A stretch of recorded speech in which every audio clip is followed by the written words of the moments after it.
Start કરું. શ્રીમદ ભાગવતમ સ્કંદ 3 અધ્યાય 18 ભગવાન વરા અને દૈત્ય હિરણ્યાક્ષનું યુદ્ધ. શ્લોક સંખ્યા 5. अर्थ अनुवाद भावाद श्रील प्रभुपाद के द्वारा. त्वयि जारे जारे तू. अच्छा पहले श्लोक बोली दो. श्लोक संख्या 5. त्वयि संस्थिते गदया शिरण्य शीर्षणि यश्यदभुजच्युतया ए चतुभ्यं बलिं हरन्तृषयो ये च देवाः स्वयं सर्वे न भविष्यन्तमूलाः. त्वयि જ્યારે તું સંસ્થિતે હણાઈશ ગદયા ગદા વડે શીર્ણ ચૂરેચૂરા થઈને શીર્ષણી માતાના અસ્મત ભુજ મારા હાથમાંથી અચ્યુત છૂટેલી એ તે જેવો ચ અને તુભ્યમ તને બલિમ ભોગ હરંતી ધરે છે ઋષય ઋષિજનો એ તે જેવો ચ અને દેવાહ દેવો સ્વયં આપમેળે જ સર્વે બધા ન નહીં ભવિષ્યંતી રહેશે અમૂલાહ મૂળિયા વગર. અનુવાદ. અસુરે આગળ કહ્યું, મારા હાથમાંથી છૂટેલી ગદા વડે તારા માથાના ચૂરેચૂરા થઈને જ્યારે તું મરણ પામીશ ત્યારે ભક્તિભાવે તને યજ્ઞ તથા ભોગ સમર્પણ કરનારા દેવો તથા ઋષિઓ મૂળિયા વગરના વૃક્ષોની જેમ આપમેળે જ ઉખડી જશે. ભાવાર્થ. ધર્મશાસ્ત્રોમાં અનુરોધ કરવામાં આવેલી પ્રમાણભૂત પદ્ધતિથી જ્યારે ભક્તો ભગવાનની આરાધના કરે છે ત્યારે અસુરો બહુ બેચેન બને છે. વેદોક શાસ્ત્રોમાં નવોદિત ભક્તોને એવી શીખ આપવામાં આવી છે કે તેમણે 9 પ્રકારની ભક્તિમાં પરોવાઈ જવું જોઈએ, જેમ કે ભગવાનના પવિત્ર નામનું શ્રવણ અને કીર્તન કરવું, તેમનું સદા સ્મરણ કરવું, હરે કૃષ્ણ મહામંત્રની માળા કરવી, મંદિરમાંના તેમના વિગ્રહોની અર્ચના કરવી અને વિશ્વમાં સંપૂર્ણ શાંતિ રહે તે માટે દૈવી પુરુષોની સંખ્યા વધારવા કૃષ્ણ ભાવનાની વિવિધ પ્રચાર પ્રવૃત્તિઓમાં જોડાઈ જવું. અસુરોને આવી પ્રવૃત્તિ ગમતી નથી. ભગવાન અને તેમના ભક્તો પ્રત્યે અસુરો હંમેશા દ્વેષ રાખે છે. મંદિર કે ચર્ચમાં ઉપાસના ન કરવી, પરંતુ ઇન્દ્રિય સુખ માટે ભૌતિક પ્રગતિ કરતા રહેવું એવો તેમનો પ્રચાર હંમેશા ચાલતો રહે છે. મંદિર કે ચર્ચમાં ઉપાસના ન કરવી, આ કોનો છે? અસુરોનો આવો પ્રયાસ ચાલતો રહે છે. ભગવાને પ્રત્યક્ષ જોઈને દૈત્ય હિરણ્યાક્ષ પોતાની મજબૂત ગદાથી ભગવાનને મારી નાખીને કાયમી ઉકેલ લાવવા ઈચ્છતો હતો. અસુરે અહીં આપેલો મૂળિયા સહિત ઉખેડેલા વૃક્ષનો દાખલો ઘણો અર્થસૂચક છે. ભગવાન બધાનું મૂળ છે એમ ભક્તો સ્વીકારે છે. તેમનું દ્રષ્ટાંત એ છે કે જેમ શરીરના બધા અંગોની શક્તિ માટે પેટ ઉદ્ભવ સ્થાન છે, તેમ ભગવાન ભૌતિક તેમજ દિવ્ય લોકમાં વ્યક્ત થયેલી સઘળી શક્તિઓનું મૂળ ઉદ્ગમ સ્થાન છે. માટે પેટને અન્ન આપવાથી જેમ શરીરના બધા અંગોને સંતોષ થાય છે, તેમ સર્વ સુખોના ઉદ્ભવ સ્થાનને સંતોષવા માટે કૃષ્ણ ભાવના કે કૃષ્ણ પ્રેમનો વિકાસ એ જ ઉત્તમ માર્ગ છે. અસુર આ ઉદ્ગમ સ્થાનનો જ ઉચ્છેદ કરવા માંગે છે, કારણ કે જો મૂળ અર્થાત ભગવાનનો અવરોધ કરવામાં આવે તો ભગવાન તથા તેમના ભક્તોની પ્રવૃત્તિઓનો આપમેળે જ અંત આવે. સમાજમાં આવી પરિસ્થિતિ થાય તો અસુરને ઘણો સંતોષ થાય. અસુરો પોતાની ઇન્દ્રિય તૃપ્તિ માટે ઈશ્વર વિહીન સમાજ થાય તે ખાતર હંમેશા આતુર રહે છે. શ્રીધર સ્વામીના મતે આ શ્લોકનો અર્થ એવો થાય છે કે ભગવાન જ્યારે અસુરને તેની ગદાથી રહિત કરશે ત્યારે માત્ર નવોદિત ભક્તો જ નહીં, પરંતુ ભગવાનના પ્રાચીન સાણા ભક્તો પણ બહુ જ સંતુષ્ટ થશે. ઓમ અજ્ઞાનતિમિરદાન્યસ્ય જ્ઞાનાંજનશલાકયા ચક્ષુરુન્મિલિતમેન તસ્મૈ શ્રી ગુરુવે નમઃ વંદે અહમ શ્રી ગુરુઃ શ્રીયુતપદકમલમ શ્રી ગુરુન વૈષ્ણવવાચ શ્રી રૂપમ સાગરજાતમ સહગણ રઘુનાથાવિતમ તમ સજીવનમ સાદ્વૈતમ સાવધૂતમ પરિજન સહિત કૃષ્ણ ચૈતન્ય દેવમ શ્રી રાધા કૃષ્ણ પાદાન સહગણ લલિતા શ્રી વિશાખાવિંતાન ચ હે કૃષ્ણ કરુણા સિંધુ દીનબંધો જગતપતે ગોપેશ ગોપિકા કાંત રાધા કાંત નમસ્તુતે તપ્તકાંચમ ગૌરાંગી રાધે વૃંદાવનેશ્વરી વૃષભાનુસુતે દેવી પ્રણમામિ હરિપ્રિય વાંછા કલ્પતરુભ્ય કૃપા સિંધુભેવ ચ પતિતાનાં પાવનેભ્યો વૈષ્ણવેભ્યો નમો નમઃ. શ્રી કૃષ્ણ ચૈતન્ય પ્રભુ નિત્યાનંદ શ્રી અદ્વૈત ગદાધર શ્રીવાસાદિ ગૌરભક્તવૃંદ. હરે કૃષ્ણ કૃષ્ણ કૃષ્ણ હરે હરે હરે રામ રામ રામ હરે હરે કૃષ્ણ. તો શ્રીમદ ભાગવતમ ક્લાસમાં ભગવાન વરા અને દૈત્ય હિરણ્યાક્ષનું યુદ્ધની લીલા ચાલી રહી છે. પાછલા શ્લોકમાં આપણે જોયું હિરણ્યાક્ષ ભગવાનને કહે છે તમ ન સત્પને અભવાય કિમ ભૃતો. અરે મૂળ, અમને મારવા માટે અમારા શત્રુએ તારું પાલન પોષણ કર્યું. આવું ભગવાનને કોણ કહે? હિરણ્યાક્ષ કહે. અસુરો હંમેશા દ્વેષી જ હોય. હા, એ લોકો નથી ઈચ્છતા કે જે વર્ણ અને વ્યવસ્થા છે તે વ્યવસ્થિત ચાલે અને ભગવાન અમે હોઈએ, અમારા સિવાય કોઈ ભગવાન નહીં હોય. અમે જે કહીએ પ્રમાણે વિશ્વનું સંચાલન થાય, અમે જ રાજા બની બેસીએ. આ શ્લોકમાં કહે છે ત્વયં સંસ્થિતે ગદયા શીર્ષણીની. તો એટલે જ્યારે તું, હિરણ્યાક્ષ ભગવાનને કહે છે તયમ એટલે જ્યારે તું, સંસ્થિતે ગદયા શિરણે, હણાઈશ, સરસીણે એટલે હણાઈશ, ગદયા એટલે ગદા વડે, જ્યારે તું મારી ગદા વડે હણાઈશ ત્યારે શું થશે? શીર્ણ શીર્ષણ્યની, ચૂરે ચૂરા થઈને, ચૂરે ચૂરા, શીર્ષણ એટલે માથાના, ભગવાનના માથાના ચૂરી ચૂરા કરી નાખે. અસ્મત ભુજમ અચ્યુતામ એ ચ તુભ્યમ. અસ્મત ભુજમ એટલે મારા હાથથી, એટલે એમને ગર્વ હોય છે કે મારા હાથથી મરાય. કારણ કે એ લોકો દેવતાઓ પાસેથી વરદાન લઈને બેસેલા હોય છે, એટલે ઘમંડી થઈ ગયા. અને એ લોકોને એવું હોય છે કે અમારાથી શક્તિશાળી કોઈ નથી.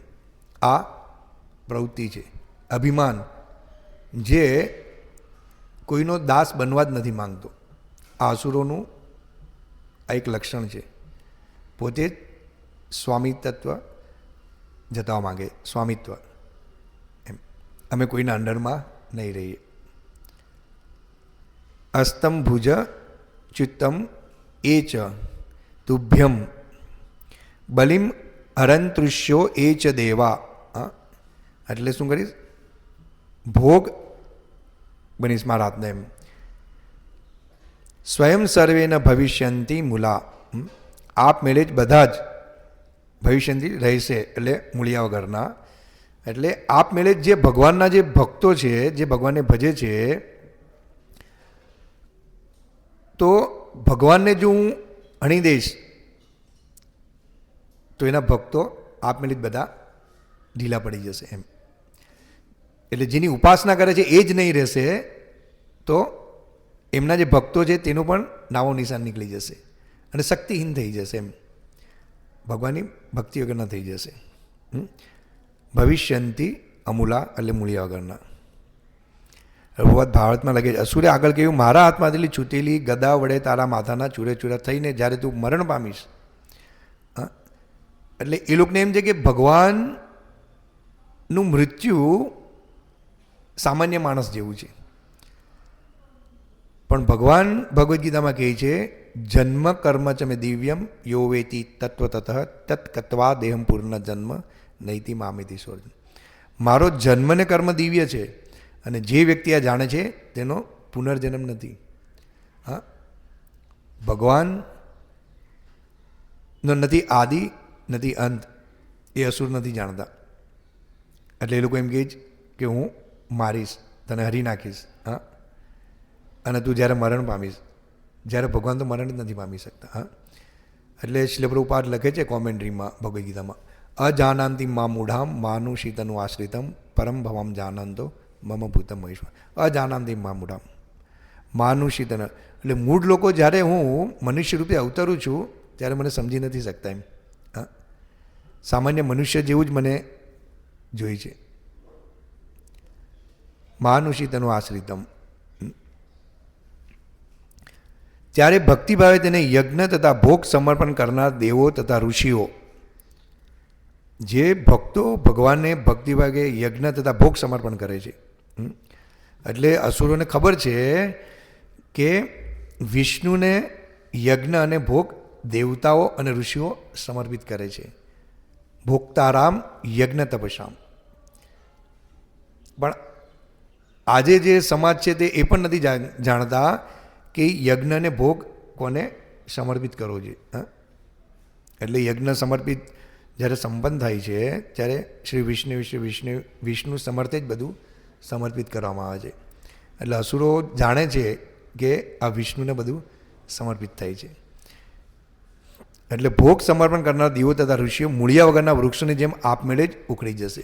એટલે જ્યારે ભગવાન જ નહીં રહેશે તો એમના ભક્તો અને જે દેવો છે, ઋષિઓ છે, એ જે મૂળિયા વગરના વૃક્ષોની જેમ આપમેળે જ ઉખડી જશે.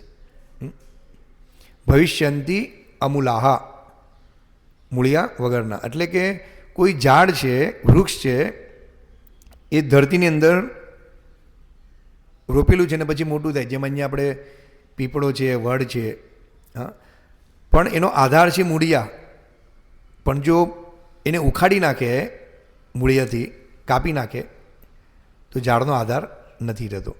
એ રીતના એની સરખામણી અહીંયા એ રીતના કરી છે કે ભગવાન દરેકનું મૂળ છે. હા, ઈશ્વર પરમ કૃષ્ણ સચ્ચિદાનંદ વિગ્રહ અનાદિરાદિર ગોવિંદ સર્વ કારણ કારણ. ઈશ્વર પરમ કૃષ્ણ, પરમ ઈશ્વર કૃષ્ણ છે, અનાદિરાદિર ગોવિંદ સર્વ કારણ, દરેકનું કારણ ભગવાન છે. હવે દરેકનું કારણ, દરેકનું ઉદ્ભવસ્થાન અહમ સર્વસ્વ પ્રભવો, દરેક વસ્તુ ભગવાનમાંથી આવેલી છે. આ દેવતાઓ બી, આ અસુરો પણ જાણે છે. તો જ અહીંયા કહે છે ને કે જ્યારે મૂળ જ નહીં રહેશે, ભગવાન જ નહીં રહેશે, તો ઋષિઓ, દેવો અને ભક્તો યજ્ઞ અને ભોગ કોને સમર્પિત કરશે? એ આપમેળે જ શક્તિહીન થઈ જશે, વગર શક્તિના. પ્રભુપાદ કોમેડીમાં એટલે લખે કે ધર્મશાસ્ત્રનો અનુરોધ કરવામાં આવેલી પ્રમાણભૂત પદ્ધતિથી જ્યારે ભક્તો ભગવાનની આરાધના કરે છે ત્યારે અસુરો બહુ બેચેન બને. અસુરોને તકલીફ થઈ. અસુરો કોઈના હાથ નીચે રહેવા નથી માંગતા, કોઈના સેવક બનવા નથી માંગતા. એ રીતના જ અત્યારનો જે માહોલ છે આ કળિયુગનો, હા, કોઈ શુદ્ર લેવલે નથી બનવા માંગતું. એમ વિચારે છે કે હું બોસ બનું, પણ હકીકતમાં એ બોસ રહેતો જ નથી. તમે જુઓ, કોઈ પણ નોકરી કરે છે એ મેનેજર હોય છે, મેનેજરના હાથ નીચે સ્ટાફ હોય છે. મેનેજરને એમ હોય છે કે હું આ બધાનો સ્વામી છું, પણ મેનેજર પણ કોઈના અંડરમાં હોય છે. તમે સમજ્યા? એની ઉપર જાઓ, હા, કોઈ ડિરેક્ટર હોય, કોઈ પણ હોય, એને એમ થાય કે કંપનીનો માલિક હું છું, હા, પણ એ પણ કોઈના અંડરમાં હોય. હા, છેલ્લે ફરી ફરીને બધું સરકારના અંડરમાં આવે. સરકાર કર લઈને કે ભાઈ તું સ્વતંત્ર નથી, તમે જે પણ કંઈ પ્રોફિટ કમાવો છો એનો મને ટેક્સ આપો. હા, અમુક નીતિ નિયમ બનાવેલા છે, એને પાળવા પડે છે. હવે જ્યારે પાળે છે તો સ્વતંત્ર ક્યાંથી થયો? સ્વતંત્ર એને કહેવાય કે કરવું જ નહીં પડે. ઈચ્છા માત્રથી એની દરેક ઈચ્છા પૂર્ણ થઈ જાય છે. અને આખું રાજ્ય, દેશ, હા, સમગ્ર વિશ્વ એ પણ કોઈના અંડરમાં જ. કારણ કે દેશનો રાજા પણ હોય તો સૂરજને આજ્ઞા નથી કરી શકતો કે એટલા વાગે ઉગને એટલા વાગે તું હાથમી જા. કારણ કે સૂર્ય સ્વતંત્ર છે ને, એ કોઈના અંડરમાં નથી. હા, એટલે જે વિશ્વ છે તે પણ કોઈના અંડરમાં છે અને સૂર્ય પણ કોઈના અંડરમાં છે. ભગવાન કે અહમ સર્વસ્વ પ્રભુ, દરેક વસ્તુ મારામાંથી ઉદ્ભવી થઈ.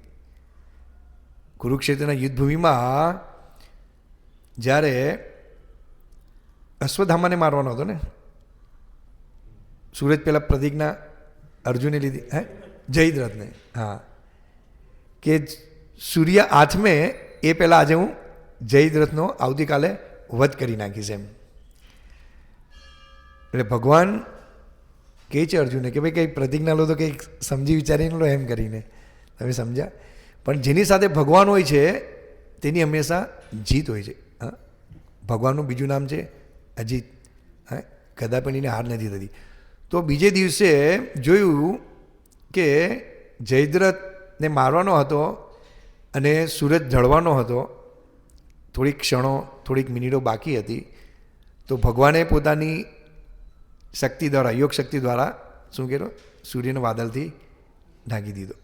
એટલે જયદ્રથને એમ થયું કે સંધ્યા થઈ ગઈ, સૂર્યાસ્ત થઈ ગયો, હવે મને અર્જુન મારી નહીં શકશે. અને જયદ્રથ આગળ આવે છે અને પછી ભગવાન પાછી પોતાની શક્તિથી વાદળો હટાવી દે છે અને સૂરજ પાછો દેખાતો થઈ જાય છે. ત્યારે જયદ્રથને એમ થાય છે કે હજી સૂર્યાસ્ત થયું નથી અને પછી અર્જુન એનો વધ કરી નાખે. જો આ ભગવાનની શક્તિ છે, એટલે ભગવાન સર્વ સંપન્ન છે, સર્વશક્તિ સંપન્ન છે, એ કંઈ પણ કરવા શક્તિમાન છે. આપણે નથી કરી શકતા. આપણે અત્યારે સૂરજને અત્યારે પ્રકાશ છે ને એને ઢાંકવો છે તો આપણે નથી ઢાંકી શકતા, આપણી પાસે એટલી શક્તિ નથી. હા, એ રીતે દરેકના સ્વામી ભગવાન છે, આ અસુરો નથી જાણતા એમ. અને અહીંયા કહે છે કે અસુરો ત્યારે બેચેન બને છે જ્યારે ભક્તો ભગવાનની આરાધના કરે છે. ખાસ કરીને વેદોક શાસ્ત્રોમાં નવોદિત ભક્તોને એવી શીખ આપવામાં આવી છે કે તેમણે 9 પ્રકારની ભક્તિમાં પરોવાઈ જવું જોઈએ. શ્રવણમ, કીર્તનમ, વિષ્ણુપાદ સેવનમ, અર્ચનમ, વંદનમ, દાસ્ય શક્ય, આત્મનિવેદનમ. ભગવાનના પવિત્ર નામનું શ્રવણ તથા કીર્તન કરવું. ભગવાનના પવિત્ર નામનું શ્રવણ અને કીર્તન એટલે કે હરે કૃષ્ણ મહામંત્રનું કીર્તન કલિયુગમાં વિશેષ કરીને આપેલું છે. હરે નામ એવે કેવલમ કલો નાસ્તે કલો નાસ્તે કલો નાસ્તે ગતિરન્યતા. હા, હરિનામ સિવાય બીજો કોઈ વિકલ્પ નથી. ભગવાનનું શ્રવણ એટલે ભગવાનનું નામ, રૂપ, ગુણ, લીલા ઇત્યાદિનું આ શ્રવણ કરવું જોઈએ. અને હરે કૃષ્ણ મહામંત્રની માળા કરવી જોઈએ. પ્રભુપાદામાં લગીને મંદિરમાં તેમના વિગ્રહોની અર્ચના કરવી અને વિશ્વમાં સંપૂર્ણ શાંતિ રહે તે માટે દૈવી પુરુષોની સંખ્યા વધારવા કૃષ્ણ ભાવનાની વિવિધ પ્રચાર પ્રવૃત્તિઓમાં જોડાઈ જવું. આ ભક્તોનો ઉદ્દેશ્ય છે કે ભગવાનનું શ્રવણ કરવું, શ્રવણ અને સ્મરણ કરવું, હરે કૃષ્ણની મહામંત્રની જપ કરવા, મંદિરમાં વિગ્રહની અર્ચના કરવી અને વિશ્વમાં સંપૂર્ણ શાંતિ રહે તે માટે દૈવી પુરુષોની સંખ્યા વધારવા કૃષ્ણ ભાવનાની વિવિધ પ્રચાર પ્રવૃત્તિમાં જોડાઈ જવું. હવે વિશ્વમાં શાંતિ લાવી છે તો વિશ્વમાં શાંતિ ક્યારે આવી શકે? જ્યારે દૈવી પુરુષો વધે તો. પણ અસુરો જો વધે તો શાંતિ કેવી રીતના આવી શકે? જે રીતના અત્યારે જોઈએ જ આપણે યુદ્ધો થઈ રહ્યા છે, હા, પણ દૈવી ગુણવાળા ઓછા છે ને. આજે નરેન્દ્ર મોદીજી છે તો બહુ શાંતિથી નિર્ણય લે, હા, કોઈમાં જંપલાઈ નથી પાડતા. તમે જોયું, આજે એક દિવસ બીજા દિવસના સપોર્ટ કરે, આને જ કરે છે એમ. એટલે બુદ્ધિશાળી વ્યક્તિ હોય, બુદ્ધિશાળી રાજા હોય તો શાંતિ રહી શકે. પણ આજે વિશ્વમાં દરેક જગ્યાએ કબજો કરવા બેસેલા છે દરેક લોકો. આ જમીન મારી, પેલું મારી, અહમ મમેતી, અને એને કારણે આ શું થાય છે? યુદ્ધો થાય છે. આ આસુરી વૃત્તિ છે, હા, અસુર વૃત્તિ. અને અસુર વૃત્તિને કારણે કદાચ પણ વિશ્વમાં શાંતિ નથી આવી શકતી. એટલે જે ઇસ્કોન છે તે શું કરે છે? દરેક સેન્ટર ઊભા કરે છે, મંદિર ઊભા કરે છે, લોકોને બોલાવે છે. હિન્દુ હોય, મુસ્લિમ હોય, શીખ હોય, ઈસાઈ હોય, તમે આવો, હા, આવો, કૃષ્ણ ભાવનામૃત બનો. કૃષ્ણ ભાવનામૃત બનવું એટલે કે જે પરમ પુરુષ છે તેની તમે શરણ લો. એ જ આપણને શીખવે છે કે વાસ્તવિકતા શું છે. ચૈતન્ય મહાપ્રભુ હરિદાસ ઠાકુરને કહે કે ભાઈ ધર્મ શું છે? જીવે દયા, નામે રુચિ, વૈષ્ણવ સેવા, આ વાસ્તવિક ધર્મ છે. એટલે શાંતિ કદા પણ અસુરી બુદ્ધિ દ્વારા આ વિશ્વમાં આપણે શાંતિ લાવી શકતા નથી. એ માટે આપણે દૈવી ગુણ શું કરે છે? ઉત્પાદિત કરવા પડે, એવી ચેતના ડેવલપ કરવી પડે છે. જ્યારે વિશ્વમાં દરેક જ લોકો, શીલ પ્રભુપાદ કહે છે કે એક નાના પાકિસ્તાન માટે લોકો રડે છે, પણ આખું વિશ્વ જો કૃષ્ણ ભાવનામૃત થઈ જાય તો પાકિસ્તાન જેવું કંઈ રહેતું નથી. હા, જ્યારે બધામાં જ ભગવત ભક્તિ આવી જાય છે તો એ દરેક જીવ પર દયા જ જોઈ જ ને, એ યુદ્ધ ક્યાંથી કરવાનું? તો ખરેખર વાસ્તવિક શાંતિ આ રીતે ભગવત ભક્ત બનવાથી આપણે લાવી શકીએ છીએ. એટલે આમાં પ્રભુપાદ લખે છે કે વિશ્વમાં શાંતિ રહે તે માટે દૈવી પુરુષોની સંખ્યા વધવા કૃષ્ણ ભાવનાની વિવિધ પ્રચાર પ્રવૃત્તિઓમાં જોડાઈ જવું. એ માટે જે મંત્રમાં શક્તિ છે, હા, એટલે જ હરે કૃષ્ણ કૃષ્ણ કૃષ્ણ હરે હરે હરે રામ રામ રામ હરે. એટલે હે હરે હે હરા, હા, ભગવાનની આહલાદીની શક્તિ મને સર્વ આકર્ષણ કૃષ્ણ અને દરેક ઇન્દ્રિયને આનંદ પ્રદાન કરનાર બલરામ રામની સેવામાં તમે મને લગાડો. આ કોઈ એ નથી, કાલ્પનિક નથી. અને આના દ્વારા, આ જપ દ્વારા મનુષ્યની ચેતના શું થાય છે? શુદ્ધ થાય. અને એ દ્વારા એ શું કરી શકે છે? ભગવત ભક્તિમાં આવી શકે છે અને જીવ પર દયા કરી શકે છે અને ભગવાનનો પ્રચાર કરી શકે છે. અને આ રીતે સંખ્યા જ્યારે વધે છે ત્યારે આ શાંતિ સ્થપાય છે. પણ અસુરોને આવી પ્રવૃત્તિ ગમતી નથી. આપણે જો ડિસ્ટ્રીબ્યુશનમાં જઈએ તો અમુક આપણને આવકાર આપે છે, અમુક આવકાર નથી આપતા. અમુક અડધું ડિસ્ટ્રીબ્યુશન ચાલુ થઈ ગયું હોય છે તો કોઈ આવે છે કે ભાઈ આને બહાર કાઢવા, શું સવારની ફોરમાં આવી ગયા એમ, આ બધા અહીંયા નહીં જોયા, આને કાઢો એમ. એટલે આ પ્રવૃત્તિ એ લોકોને ગમતી નથી. કારણ કે કૃષ્ણ ભાવના નથી ને. જીવનો ઉદ્દેશ્ય શું છે? જીવે સ્વરૂપે નિત્ય કૃષ્ણદાસ. હું અમુક સમય માટે આ ભૌતિક જગતમાં આવેલો છું, મારો જન્મ થાય છે, કૌમારે યૌવન જરા તથા દેહાંતર પ્રાપ્તિ. એટલે કે બાળ અવસ્થાથી કુમાર અવસ્થા, પછી સ્થિર થાય છે વૃદ્ધ અવસ્થા અને પછી શરીર છોડી દે છે. એ કોઈના સાયન્સ ગમતું જ નથી. અને આપણે જોઈ રહ્યા છીએ કે આપણે આ જગતમાં નથી રહેવાના. પુનર્તિ જનનમ પુનર્તિ મરણમ પુનર્તિ જનની જઠરે શયનમ. આપણે વારા ઘડી આપણું જન્મ થાય છે, મૃત્યુ થાય છે, માના ગર્ભમાં જઈએ છીએ, નવા પતિ પત્ની બાળકો મળે છે, બીજો સ્ટેટ મળે છે, કન્ટ્રી મળે છે, આપણે બદલાય જ કરે. એમાં બી મનુષ્ય દેહ મળે તો આપણે આ સમજી શકીશું કે વાસ્તવિક આપણો જીવનનો ઉદ્દેશ્ય શું છે. પણ 84 લાખ યોનિમાંથી મનુષ્ય દેહની જે યોનિ છે તે નથી મળતી અને બીજી જો યોનિ પ્રાપ્ત થાય છે તો લાઈફ ફિનિશ ખબર જ નથી. કૂતરા બિલાડાને ખબર જ નથી.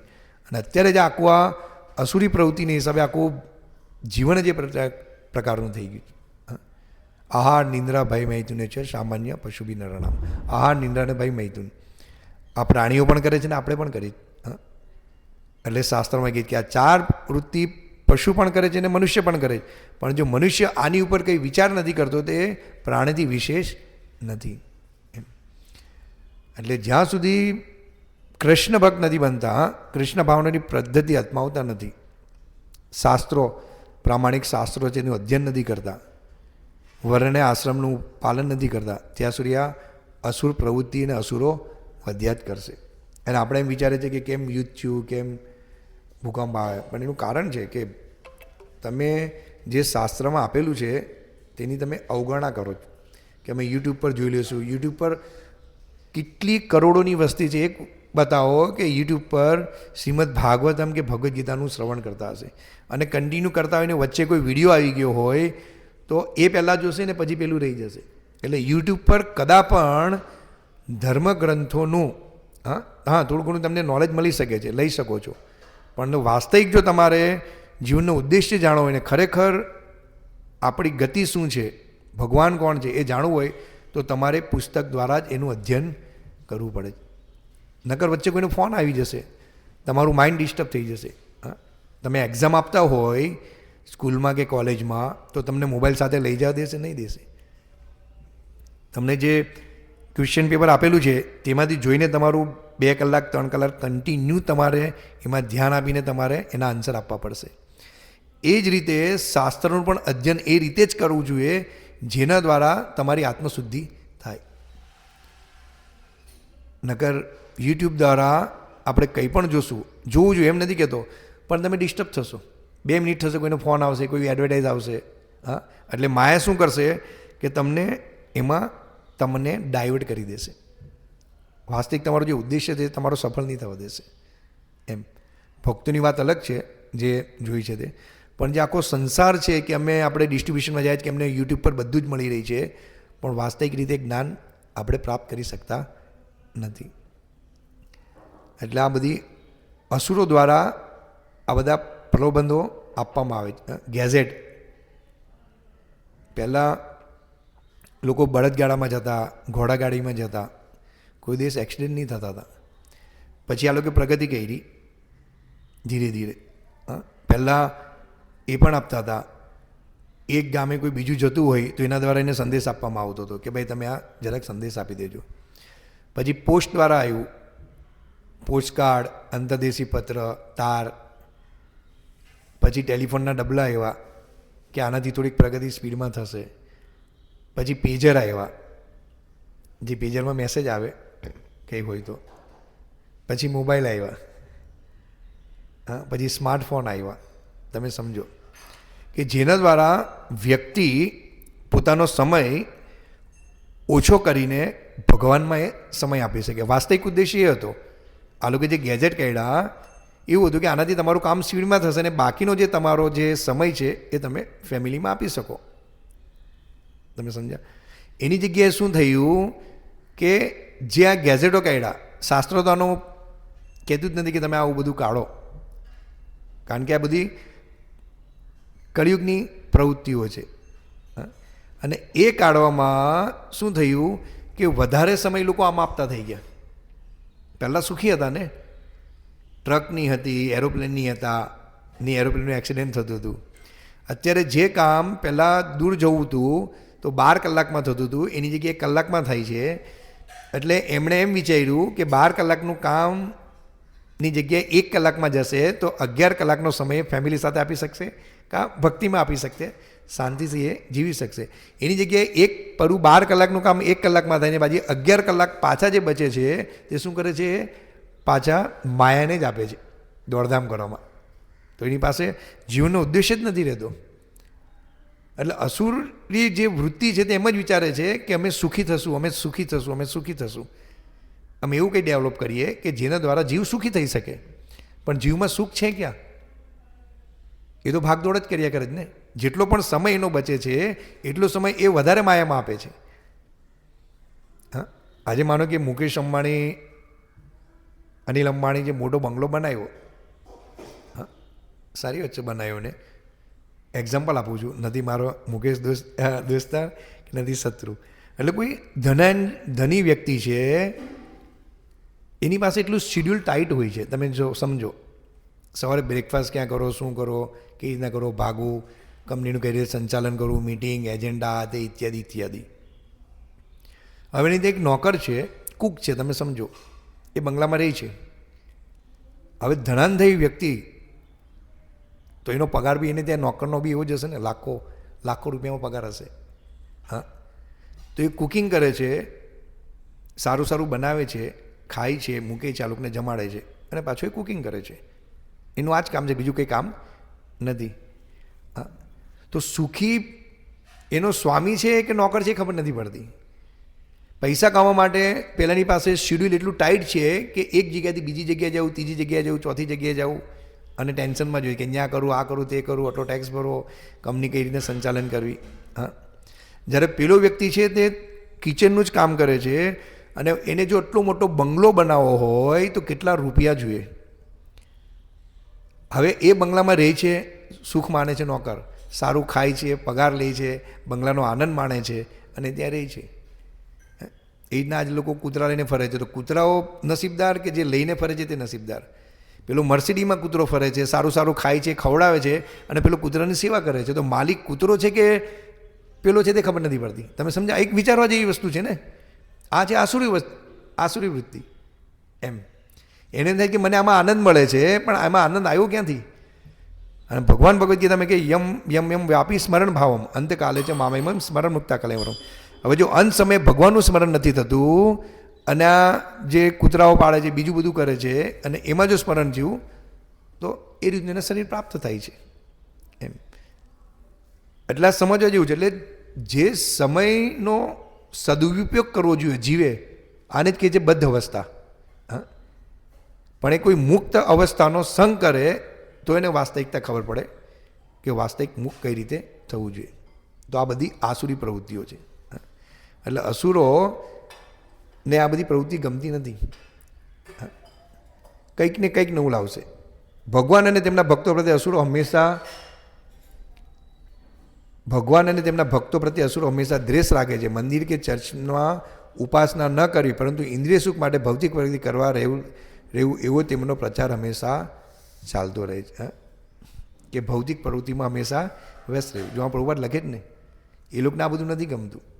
આપણે ડિસ્ટ્રીબ્યુશન જાય તો કહે જ ને કે ભાઈ પછી આવજો, હમણાં સમય નથી.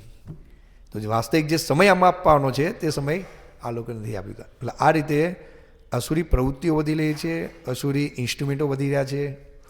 એમ આ આસુરી બુદ્ધિને કારણે જ્યાં સુધી એ ભગવાનની શરણ નથી લેતા ત્યાં સુધી એને ભગવદ્ ભક્તિની જે ચેતના, જે બુદ્ધિ છે તે આવી શકતી નથી. એમ એટલે અહીંયા હિરણ્યાક્ષ એમ કહે છે કે હું આનો વધ કરી નાખીશ ભગવાનનો.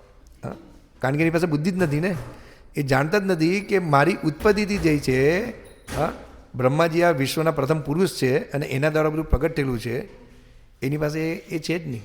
એટલે એમ જ વિચારે છે કે હું જ આનો સ્વામી છું, હું બધું તપ કરીને આ કરીને બધું શક્તિશાળી થઈ ગયો છું એમ.